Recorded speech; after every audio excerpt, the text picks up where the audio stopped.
I'm going to sing you a song here, and it's called If I Could Hear My Mother Pray Again.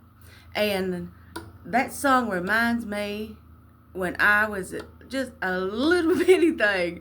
I was a little bitty girl, and I was like, I think I was like 7 years old, or going on 7, and I can remember hearing my mother crying.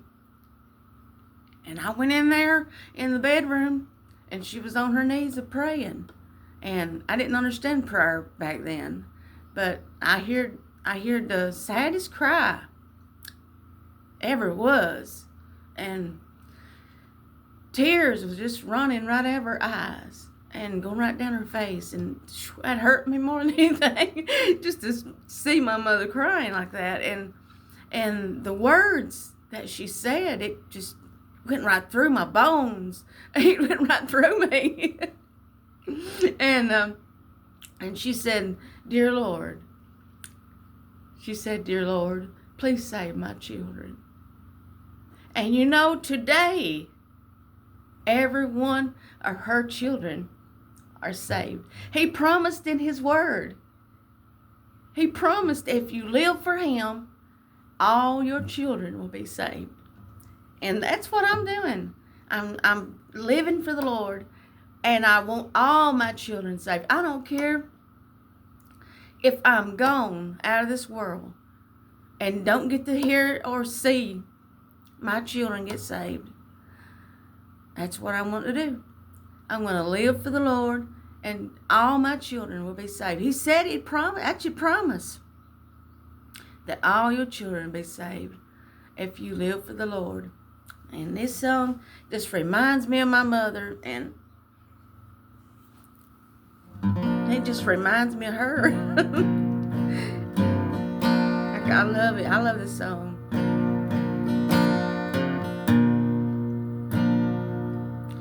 How sweet and happy seems those days of which I dream, when memories recall them now and then, and with what rapture sweet my weary heart would beat if I could hear my mother pray again.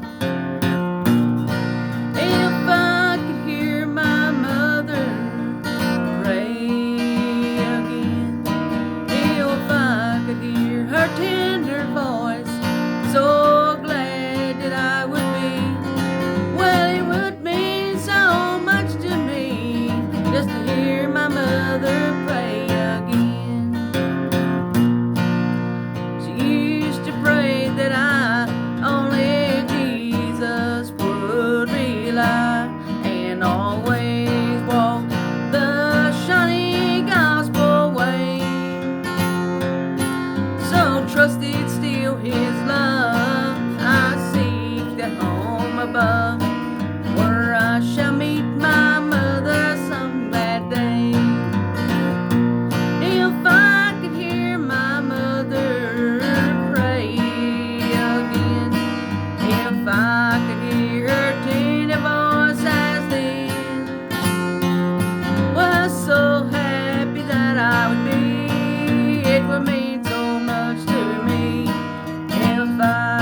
over me.